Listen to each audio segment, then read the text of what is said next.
আসসালামু আলাইকুম এভরিওয়ান, কেমন আছেন সবাই? আশা করছি সকলে অনেক ভালো আছেন। আজকে নতুন আরেকটা নকশি কাঁথার ডিজাইন আপনাদের সাথে শেয়ার করব।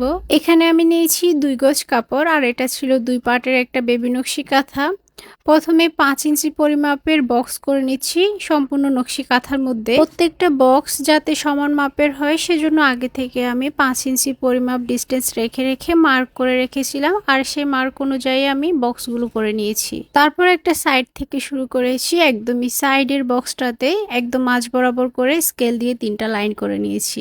এখন পাশের বক্সটাতে কোনো কিছুই হবে না, এর পরের বক্সে আবার সেম প্রসেসে 3টা লাইন করে নিতে হবে। এভাবে প্রথম সিরিয়ালের বক্সগুলোতে একটা ঘর খালি রেখে রেখে এর পরের ঘরগুলোতে লাইন করে নিতে হবে 3টা করে। তারপর পরের সিরিয়ালের বক্সগুলো কমপ্লিট করতে হবে। প্রথম সিরিয়ালে যে বক্সগুলোতে লাইন করা হয়েছে তার পরের বক্সটাতেই আবার লাইন করতে হবে। এভাবে সম্পূর্ণ কাঁথার মধ্যে একটা বক্স খালি রেখে পরের ঘরগুলোতে এমন মিডলে 3টা করে লাইন করে নিতে হবে।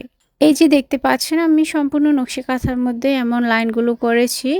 আর যে বক্সগুলো খালি রয়েছে এখন সেই বক্সটাতে ড্রয়িং করা হবে। বক্সের একটা কর্নারের লাইনটা অপর কর্নারের লাইনের সাথে একটু বাঁকা করে অ্যাডজাস্ট করে নিতে হবে। অপর পাশেও সেম ভাবে প্রথম যে লাইনটা থাকবে সে লাইনের সাথে অপর পাশের লাইনটা একটু বাঁকা করে অ্যাডজাস্ট করে দিতে হবে। এভাবে যতগুলো বক্স খালি রয়েছে সবগুলো বক্সের মধ্যেই ডিজাইনটা করতে হবে। এই ডিজাইনটা যখন করা হবে তখন দেখতে ঠিক এমন দেখাবে। জাস্ট কয়েকটা বক্স আপনাদেরকে ড্রয়িং করে দেখালাম, বাকিটা আপনারা আশা করি বুঝতে পারবেন। এরপর এখানে মাঝখানে যে লাইনটা রয়েছে লাইনের একদমই কর্নারে ছোট করে একটা পাতা দিয়ে দিতে হবে। আর পাতাটা আমি ভরাটের মতো করে করেছি, তার মানে এটা সেলাইয়ের সময়ও ভরাট করা হবে। এরপর ছোট এই পাতার উপরে 2টা লাইন দিয়ে দিতে হবে, তার উপরে ছোট করে একটা ফুল আর্ট করতে হবে। এভাবে অপর সাইডেও সেম খালি অংশটাতে এমন ছোট করে প্রথমে পাতা দিয়ে তার উপরে সুন্দর একটা ফুল আর্ট করতে হবে।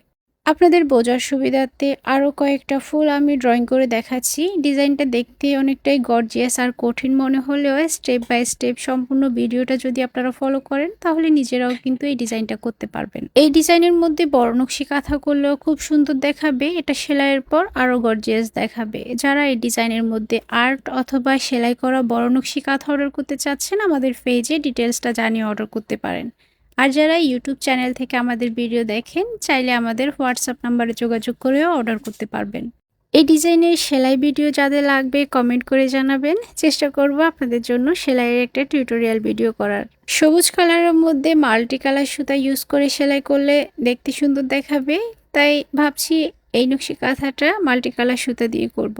আজকের এই ডিজাইনটা কেমন হয়েছে কমেন্ট করে জানাবেন।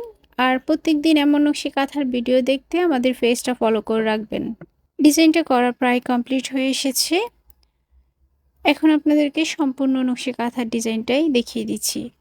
আজকের ভিডিওটা ছিল এ পর্যন্তই। সবাই ভালো থাকবেন, সুস্থ থাকবেন। আল্লাহ হাফেজ।